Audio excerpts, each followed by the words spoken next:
message about, which is the reason I wrote my book Laughing Gas, which was that Britain would face a choice of whether we choose to stay in Europe or cut our anchors at this time. And, you know, you might think that David Cameron is pro-Europe, but I don't believe that's the case. I believe he's orchestrated this. He was the one who set up, who brought about the European referendum in the first place. And then you've got Tony Blair, you know, representing sort of like Europe at the moment, while the Chilcot case is going on, which is disputing whether the Iraq war was legitimate. Not that Tony Blair can be prosecuted in this, because he's got immunity from this from the very start. So you've got this person that's representing Europe that we all absolutely loathe. We've got all these characters representing Europe at the moment. You know, Tony Blair was going to be the president of Europe, but was he? You know, in Europe it was an absolute joke. But Rupert Murdoch and all the tabloid papers are making us feel as if we absolutely loathe Europe at the moment, as if we want out. And this is a big part of the whole political play that's happening as a result of what's coming in here. This is much bigger than you're realising. There's a lot of people truly understand that this thing's coming in and are gearing up for it, and breaking us away from Europe is a very dangerous thing right now, because you break away from all forms of human rights if you do this right now. We head into a situation where we really are on our own, and we know that it's to do this because we are in fear of refugees coming into our country, when we know that these refugees are in many cases fleeing the very bombs that we've actually supplied, and a lot of conflict that we've exacerbated. We know the best solution to this is not to close our borders, but to keep our borders open, but to stop supplying weapons and stop creating wars. You know, we can look and say, did Europe do this? Did Europe do all the crimes that Tony Blair did? Did Europe do all the crimes that David Cameron did? What I consider crimes, you know, invading Libya. I think that was wrong. Just like I thought Tony Blair invading Iraq was wrong. Did Europe do those things? Was that Europe to blame? You know, you've got to ask yourself: did Europe do it? Are you being fooled here? Because guys, I'm not going to be at Glastonbury this year. You know, number one, I've been invited to go along and what have you, and get involved in the Gorilla Bar and what have you, which is a big part of what I've done for many years. But I'm not going to be doing the House of Commons because I'm not really welcome to do that. You know, I'm pretty mad at the moment, and soon to be the maddest man in this country. But I cannot contribute to a massive show that's going to be a massive distraction to this EU vote, because I see what they're doing. They're trying to distract you away from it, repulse you away from Europe. And Europe is what you won after the Second World War, after all the lobbying. That's what you finally got, a proportionally run electoral system. And all I can ask you is, if you believe in your heart it is an undemocratic process, can I ask you, hand on your heart, did you vote in that, what you call a non-democratic process? Because if you didn't vote, then I can only tell you that what you call was a non-democratic process was simply a non-democratic process for you.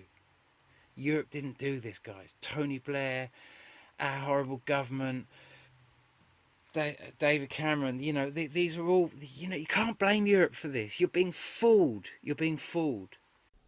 Are you serious? Are you serious, folks? There's been an explosion at a nuclear plant in France. This explosion at the EDF's Flamanville nuclear plant in northern France. Now, preliminary information we're getting is there is 5 people who have suffered smoke inhalation, and there is some other minor injuries, but no serious injuries and no casualties. There's a little bit of conflicting report there, though.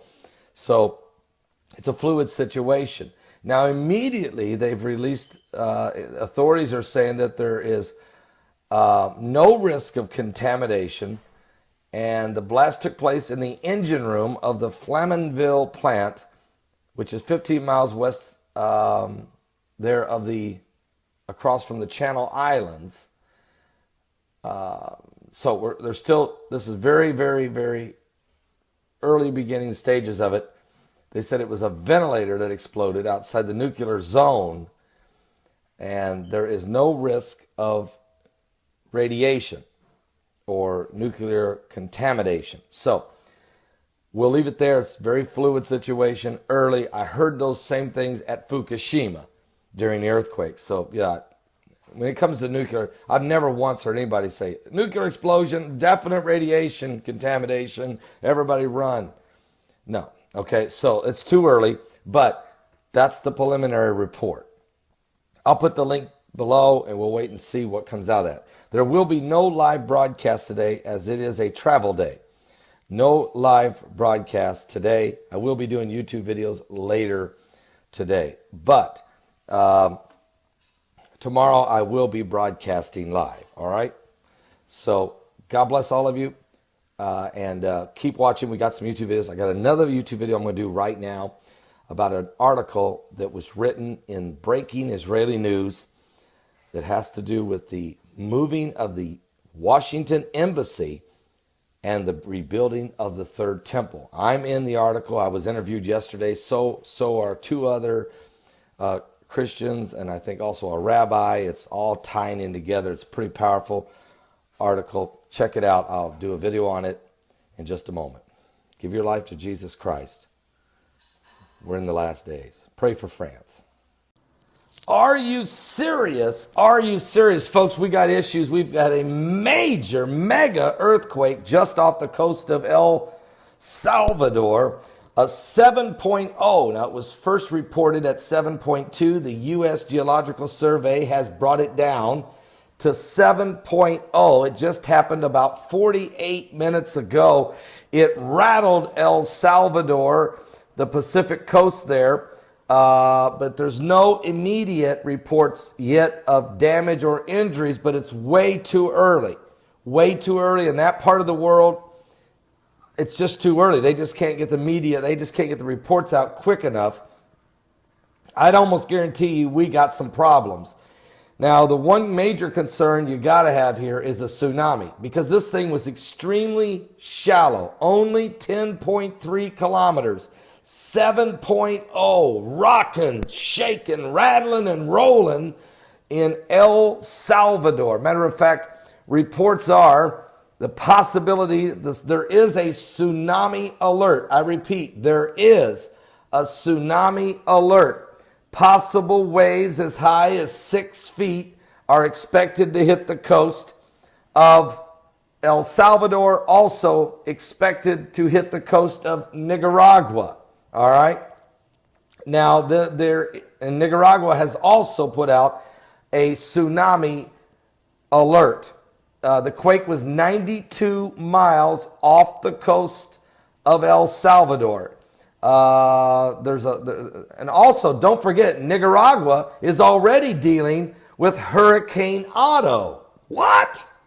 So it has just made landfall in Nicaragua on the over there in the Caribbean coast on that side.